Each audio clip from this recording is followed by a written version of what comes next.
চলো অফিস যেতে হবে, তাই তাড়াতাড়ি লাঞ্চটা সেরে নেওয়া যাক। আজকে লাঞ্চে ছিল সাদা ভাত, তার সাথে মুগের ডাল। ডালটা আমি বানিয়েছিলাম লাউ, কড়াইশুঁটি, শিম, সব রকমের তরকারি দিয়ে। এটা আমার নিনজা টেকনিক আমার বরকে সবজি খাওয়ানোর।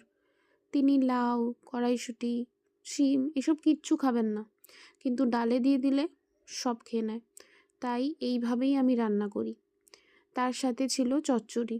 এই চচ্চড়িটা খেতে আমার খুব ভালো লাগে, কিন্তু আমি বানাইনি, তাই আমি বললামও না যে কিভাবে বানিয়েছি বা কী কী দিয়েছি। এটা খেতে আমি ভীষণ ভালোবাসি। আর এর সাথে ছিল মাছ।